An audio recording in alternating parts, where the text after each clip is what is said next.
अस्सलाम वालेकुम नाज़रीन, प्रोग्राम है आज पाकिस्तान के साथ।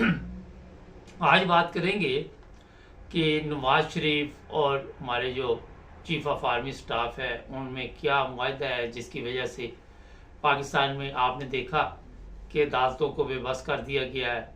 हर इदारा जो है इस वक्त वो बिल्कुल ऐसे ही है कि जिस तरह ताकतवर लोग कहते हैं उनके इशारे पे चल रहा है। ये बड़ा अहम मसला है।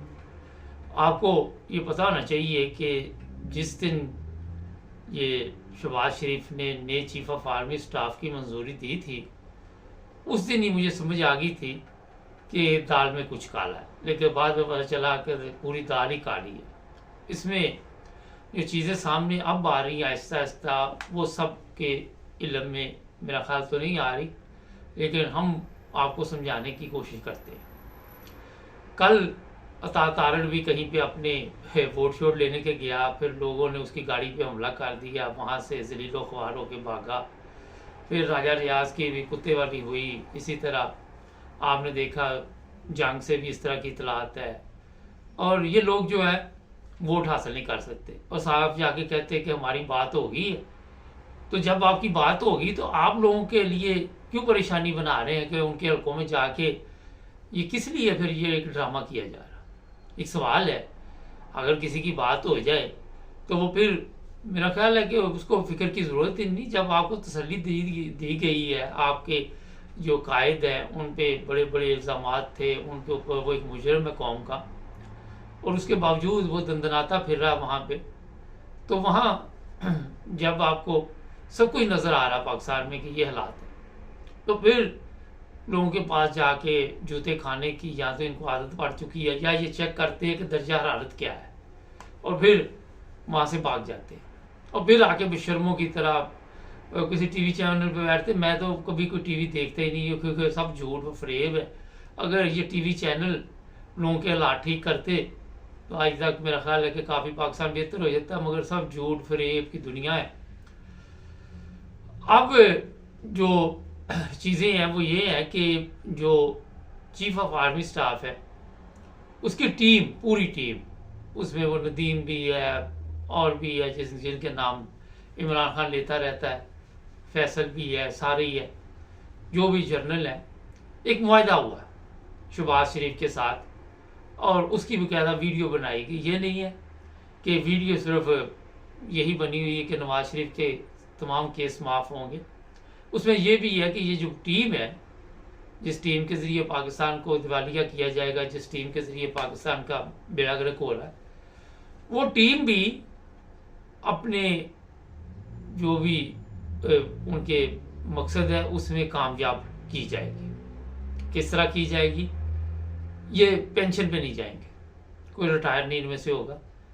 जो भी निगरान वज़ीर आज़म हो या कल को नवाज शरीफ या शहबाज शरीफ बन जाते हैं तो आखिरी हद तक इस टीम की मंजूरी दी जाएगी 3-3 साल की कि ये अपना उस अदारे में उसी तरह काम करते हैं, क्योंकि किसी पे ये इतमाद नहीं करेंगे। ये मैं आपको बता देता हूँ, इतमाद नहीं करेंगे किसी पे भी। और नेक किसी बंदे पे तो इतमाद करना मेरा ख्याल है कि काफ़ी मुश्किल इनके लिए। इस तरह नवाज शरीफ फर्ज करे फौत हो जाता है, फौत तो इतनी जल्दी नहीं होने वाला, तो उसकी जो बेटी है या भाई है उनमें से किसी को वज़ीर आज़म बनाया जाएगा। जब तक होगा ये कि ये इनकी मंजूरी देते जाएंगे और वो इनकी देते जाएंगे। अब इनकी उम्र कितनी है ये अब हमारी कौम के ऊपर है कि कितने गुनाह उनके हैं।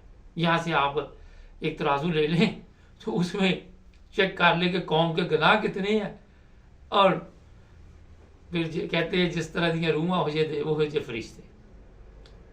ये बात है, आप नोट कर लें कि इनमें से जाने वाला कोई नहीं है, कोई अपनी जगह नहीं छोड़ेगा। ये मैं आपको बता देता। अब थोड़ी सी बात कर लेते हैं कि इमरान खान को और उसकी जो पीटीआई है उसको ख़त्म करने के लिए ये भी एक मुआहदा हुआ कि हमने हर सूरत पीटीआई को ख़त्म करना, उसके लिए किसी हद तक भी जाना पड़े। अब लोग तो सवाल उठाते हैं कि जी हाफ़िज़ कुरान है, मगर अब ये किस तरह की हाफ़िज़ कुरान है कि अपनी बहू बेटियां जो कौम की हैं उनके कपड़े उतार के उनकी वीडियो बनाते हैं। मुझे यहाँ एक बात करते हुए वैसे तो अफसोस ही हो रहा है कि जितने लोग पाकिस्तान से हज करने जाते हैं, उम्रा करने जाते हैं, अगर उनकी इबादत कबूल होती तो मेरा ख्याल है कि 24 करोड़ अवाम की भी हालत ये वाली ना होती। तो यहाँ से हिसाब लगा ले कि उनकी भी इबादत कबूल नहीं हो रही। तो जब उनकी इबादत कबूल नहीं हो रही तो फिर कोई हाफ़िज़ कुरान हो, कोई कारी हो, कोई जो मर्ज़ी हो। कल भी मैंने प्रोग्राम में बताया था कि चकवाल में वो उस्ताद पकड़े गए हैं जो मदरसे में बच्चों के साथ जिनसी ज़्यादती करते थे। तो जिस मुल्क में लूत हज़रत लूत की कौम वाला साहब हो, वहाँ पे आप फिर मुझे नहीं समझ आती कि किस चीज़ की उम्मीद लगा के बैठे हुए। हर जगह पे ये काम चल रहा है, हर मदरसे में, इलाके में। आपको अब मैं खुल क्या बताऊं, लेकिन मुख्तसर आप जो समझदार हैं उनको तो समझ आ गई होगी, जो नहीं समझदार उनको मैं नहीं समझा सकता, बड़ा मुश्किल होता है।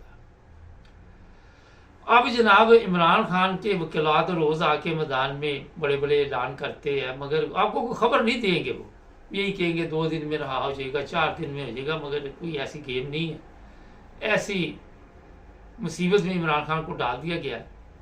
सोशल मीडिया भरी पड़ी है। आपको पता है पिछले दिनों जो इंटरव्यू आया था, अब उसकी बीवी के ऊपर हमले हो रहे हैं। उसकी बीवी की तस्वीरें नंगी अब इस वक्त सोशल मीडिया पे चल रही हैं, उसी एंकर की। अब सुना है कि एक और मलक रियाज के साथ एक प्रोग्राम आ रहा है जो इमरान खान के खिलाफ किया जाएगा। लेकिन मेरा ख्याल है जो लोग प्रोग्राम करने आते हैं पहले वो देख लें कि जो करके जाते हैं झूठे प्रोग्राम, उनके साथ सलूक क्या आता है। मोहम्मद अली वो इंजीनियर जो था मिर्ज़ा, उसके साथ आज भी लोग किस तरह का रवैया रखते हैं, उससे पहले भी। अब ये एंकर साहब भी फंस गए। तो जनाब जो कुछ आप कर रहे हैं, जवाब आपको मिल रहे हैं, और फिर आपकी वो सारी तस्वीरें नंगी निकाल के ले आते हैं। वो कहते हैं कि अगर आप शीशे के घर में बैठे हुए हैं तो दूसरे घरों में पत्थर न डालें। मगर मुसीबत ये कि हमारी सियासत है ही औरतों के ऊपर है। घरों में सियासत चल रही है, लोगों की माँ बहन बेटी उस पर सियासत चल रही, और हम कह रहे जी हम एटमी ताकत है, हमारे पास बड़ी पावर है। तो जनाब ये जो इस वक्त आप देख रहे हैं, जो कुछ भी आप, वो बड़ा ही खौफ का मुकाम है। इसलिए कि आप उसी पुलिस के ज़रिए लोगों को जिस तरह तशद्दुद का निशाना बना रहे हैं, और पुलिस को भी धमकियां दे रहे हैं कि अगर आप ये काम नहीं करेंगे तो आपके साथ भी ये सलूक किया जाएगा, आपकी बीवी को उठा लिया जाएगा, आपके बच्चों। हर कोई समझता कि मैं अगर ये काम करूंगा तो मेरे बीवी बच्चे बच जाएंगे, मगर कल को मेरा ख्याल है कि वो भी नहीं बचेंगे। जो दूसरों की इज्जत नहीं करता, अपनी इज्जत उसकी कौन करता है। तो जनाब इस वक्त पाकिस्तान जो है वो मुकम्मल तौर पर एक ऐसे गिरोह के हाथ में आ चुका है जहां से निकलना 24 करोड़ अवाम के लिए काफ़ी मुश्किल है और काफ़ी मसाइल पैदा कर रहा है। आपको तो यही बताया जा रहा है कि ये आपने को पता होगा वो डॉलर पाउंड यूरो वो आर्जी तौर पे किया था, बड़े दावे थे मैं ये कर दूंगा, मैं वो कर दूंगा, 30 मार खां की तरह। वो फिर मेरा ख्याल है वापस उसी जगह पे आ गया। अभी वो ऊपर जाना, लोगों के कारोबार बढ़ गए, लोगों का बेड़ा गर्क कर दिया, लोग मुल्क किसी तरह भी छोड़ने के लिए लीगल गैर कानूनी कोई तरीका है वो कहते यहाँ से निकलो, यहाँ से भाग जाओ। तो जनाब ये इस वक्त जो कुछ भी आप देख रहे हैं पाकिस्तान में, इससे जान छुड़ानी इतनी आसान भी नहीं है। आपके जहन में होगा कि बड़ी शायद हम आसानी से जान छुड़ा लेंगे, नहीं, मुश्किल है, क्योंकि हमारी कौम इस काबिल ही नहीं छोड़ी उन्होंने। इतनी जान ही नहीं कौम में कि वो आज़ादी की ज़िंदगी गुजार सके, इतनी जुर्रत नहीं कौम में। और अभी मैं आपको एक प्रोग्राम दिखाने वाला हूँ, एक मौलाना साहब है, वो प्रोग्राम आपकी आवाज़ में शामिल करते हैं और फिर आप हैरान रह जाएंगे कि कैसे कैसे ये मौलवी हैं और कहाँ पे पहुँच गए हैं, और इनके इरादे कितने खौफनाक, इनकी सोच कितनी खौफनाक। और उसमें ये भी बताएंगे कि पाकिस्तान के मसाइल कहाँ से शुरू हुए, क्यों ख़त्म नहीं हो रहे। हमारे चैनल को सब्सक्राइब करें, जुड़े रहें हमारे साथ।